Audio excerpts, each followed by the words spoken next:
এই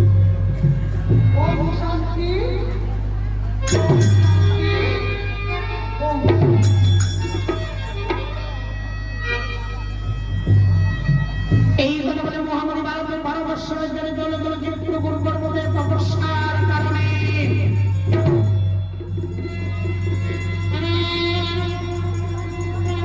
ওই দিকে মা জননী সীতা দেবী বনবাসে প্রসব যন্ত্রণায় ছটফট করেছিলেন। মহাবলী বাল্মীকির কদলি বলে সেটা তিনি গর্ভে থেকে এবার লবপুত্র জন্ম নিয়েছে।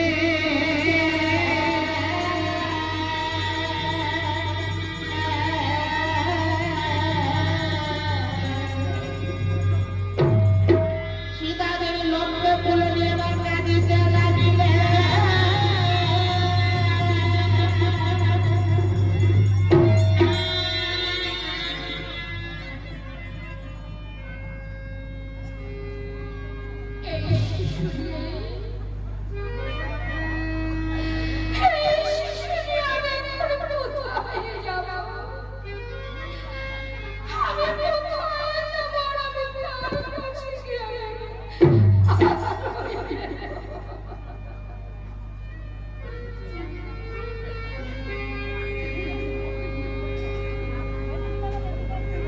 না না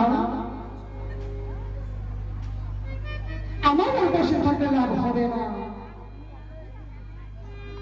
অনেক দিন গত হয়েছে, আমি কদলীবন থেকে চিত্রকূট পর্বত এসেছি। না না আমি এক্ষণে চলে যাব কদলীবনে।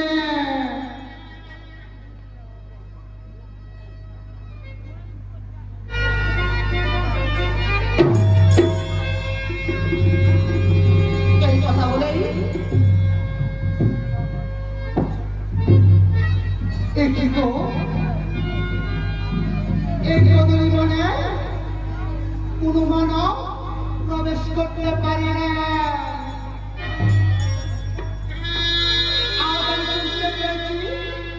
শিশুর কান্না। না না আমি এখানে গিয়ে দেখি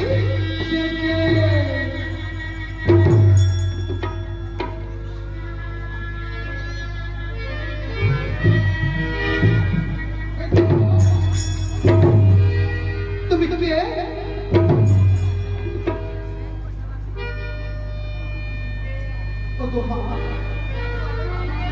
তুমি কে?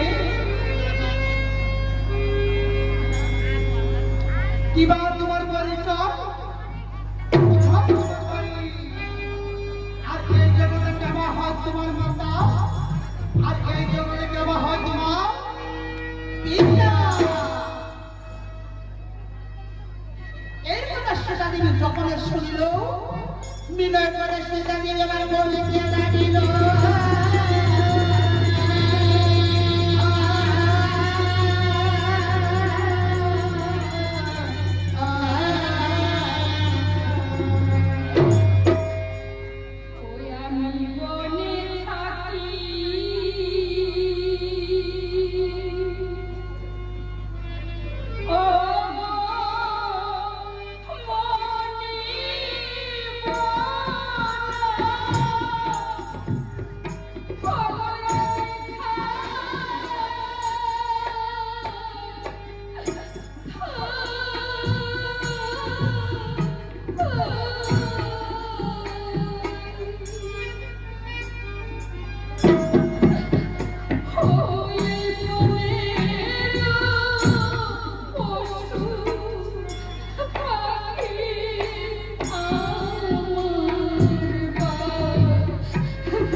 যাবার কোনো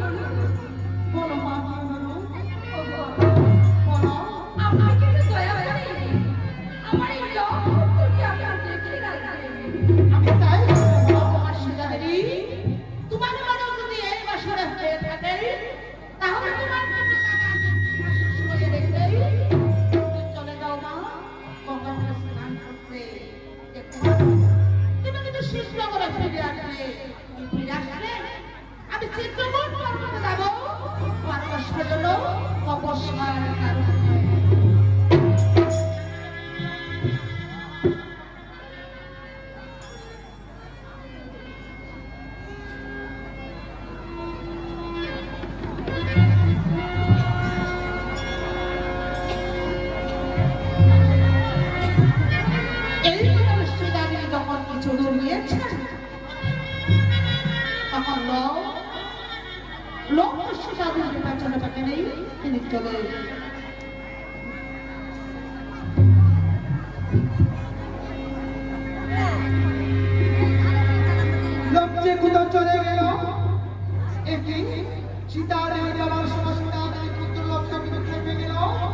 আমার পাশে লক্ষ্যে কোথাও চলে গেল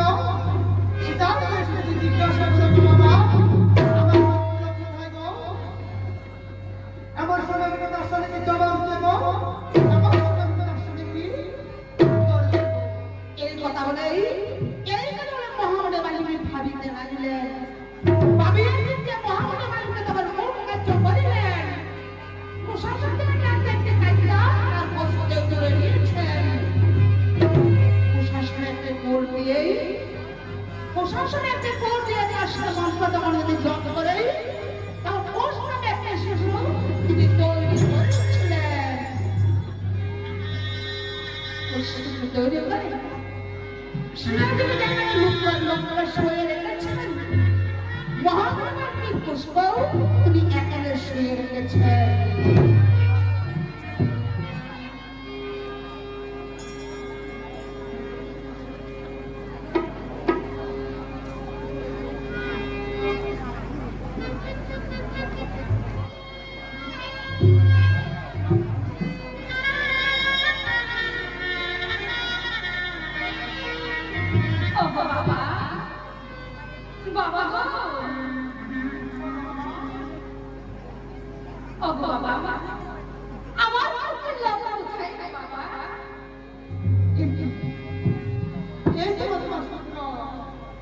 আমারই পাশে শুয়ে আছে।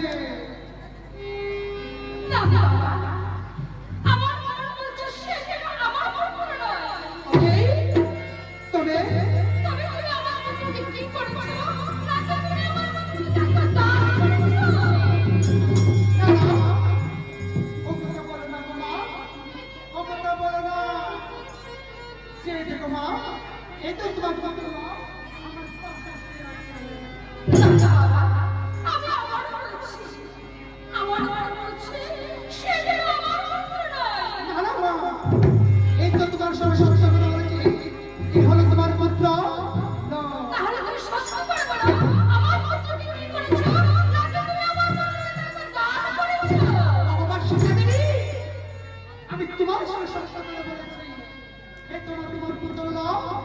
আমার পাশে শুয়ে আছে।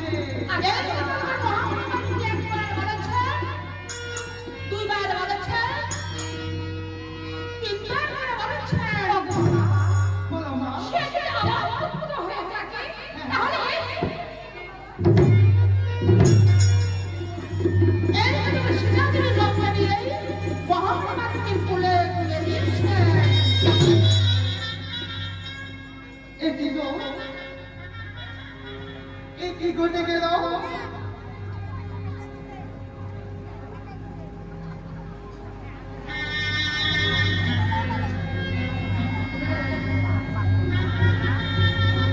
সীতা দেবী তোমার সত্য আমার মেয়ে। তবে শোনো তোমার কাছে একটি নিবেদন যা হওয়ার তো হয়েছে। আজকে তুমি আমার একটি কথা মা রক্ষা করতে হবে। এত কিছু তোমার একটি পুত্র আজকে তোমার তোমার দুইটি পুত্র। তবে শোনো